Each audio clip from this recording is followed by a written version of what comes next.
Si Francis Leo Marcos ang pinakasikat na Pilipino ngayon sa Facebook at sa YouTube dito sa Pilipinas. Ngunit sa kabila ng kanyang kasikatan, ay marami pa rin mga tao ang hindi naniniwala at nayayabangan sa kanya. Bakit nga ba? Iusapan natin yan mga kabiguang sa ating pagbabalik.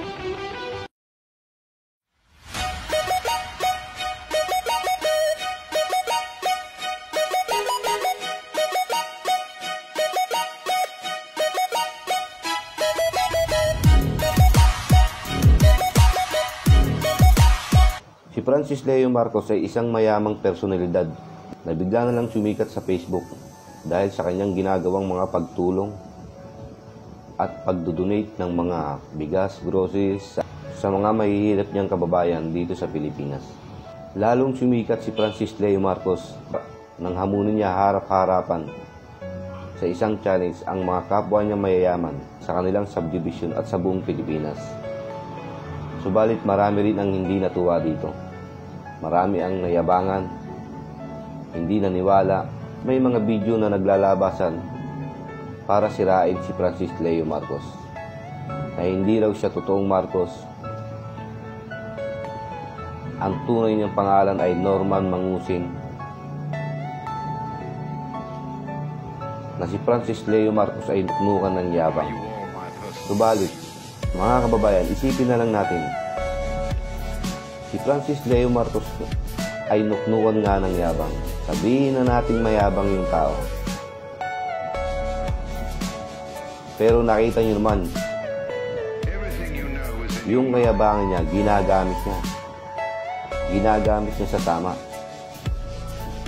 Sa paghamon sa mga kapwa niya mayayaman na tumulong din sa mga mahihirap na Pilipino. Lumabas sa kanilang lungga at huwag magtago sa panahon ngayon ng krisis.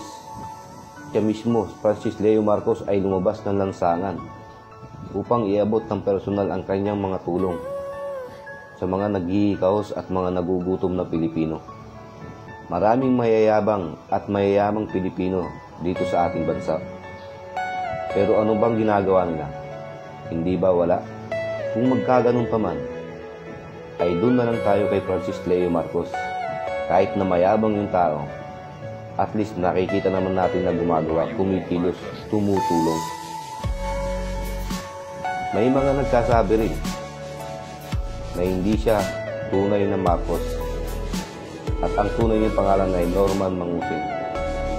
Kailangan pa ba natin pag-usapan niya sa panahon nito ngayon, mga kababayan? Wala na tayong pakialam kung ano man ang tunay niyang pangalan. Norman Mangusin, Francis Leo Marcos, wag na natin pakialaman yan. Ang intindihin na lang natin, yung tao kumikilos, tumutulong. Samantalang yung mga naninira sa kanila, samantalang yung mga naninira kay Francis Leo Marcos, may naitulong ba sila sa gobyerno? May naitulong ba sila sa kapwa nating mga Pilipino naghihirap, nagugutom sa panahon ngayon? Wala, hindi ba? Pag na natin patikusin yung tao, bigyan na lang natin ng papuri at pasasalamat si Francis Leo Marcos. Sa kabila ng kanyang kayamanan, ay hindi siya nagdalawang isip para tumulong sa ating mga Pilipino. Hindi ito ang panahon ng batikusan, batuhan ng baho. Ito ang panahon na kailangan magtulungan ang mga bawat Pilipino. Nakita niyo naman ang sama ng ugali ng mga ibang mayayaman ngayon. Sa halip na tulungan si Francis Leo Marcos, ay pinipigilan pa nila ito sa pagtulong ng ginagawa. Napakawalang kwentang mga mayayaman yan, mga kabayan. Hindi ko malubos maisip kung anong klaseng utak, kung anong klaseng puso mayroon ang mga mayayaman. Nakuha pa nilang batikusin si Francis Leo Marcos. Nakakainis lang. Bakit ganon? Kung sino yung tao na tumutulong, nagpapakapagod, gumagastos ng milyong-milyong piso, na walang pakialam kahit na maghihirap siya, ay yun pa ang tao na babatikusin, pipigilan, at gagawaan ng mga kwentong kung ano-ano para lamang masira nila si Francis Leo Marcos. Okay, mga kababayan, for the sake of argument, sabihin na natin na si Francis Leo Marcos ay hindi isang totoong dugong Marcos, na yung tunay niyang pangalan ay Norman Mangusing. Sabihin na natin na marami siyang nagawang kasalanan noon, na si Francis Leo Marcos ay mayabang, sinungaling, maraming nagawang kasalanan noon, maraming kaso. Sabihin na natin ganun. Pero kailangan pa ba natin balikan yon? Huwag na natin pakialaman yon. Pribadong buhay na yon ni Francis Leo Marcos. Ang mahalaga, pagtuunan natin pansin, magpasalamat tayo sa kanya na siya ay tumutulong sa ating mga mahihirap, lalong-lalo na ngayon sa panahon ng krisis na kailangan natin ng tulong. Hindi lang ng gobyerno, kundi lahat ng mga mayayamang Pilipino dito sa Pilipinas. Subalit wala silang ginagawa.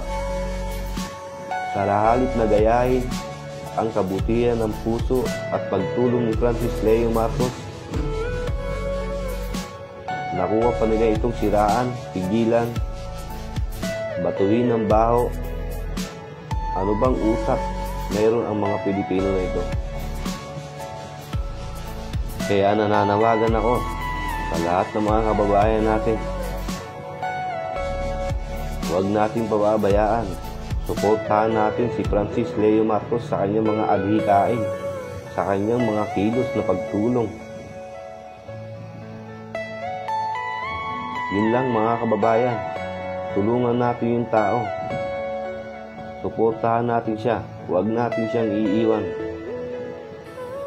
Nakakabwisit lang yung mga ganong klase ng tao na wala na nga naitulong, wala nang naiambag,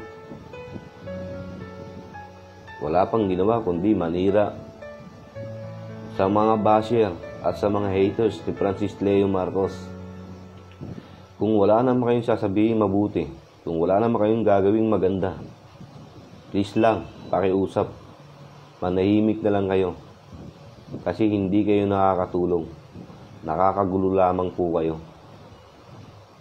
At kay Francis Leo Marcos, Sir, Idol, nagpapasalamat ako at ang buong sambayan ng Pilipino sa mabuti mong puso, sa walang sawa mong pagtulong sa mga kapwa nating Pilipino naghihikahos at naghihirap ngayong panahon ng crisis.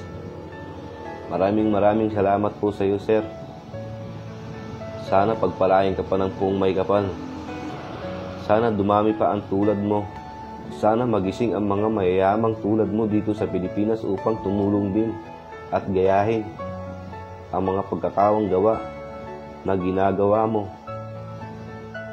sa mga Pilipino. Maraming salamat, Sir Francis Leo Marcos. Isa kang tunay na Pilipino. Maraming salamat po.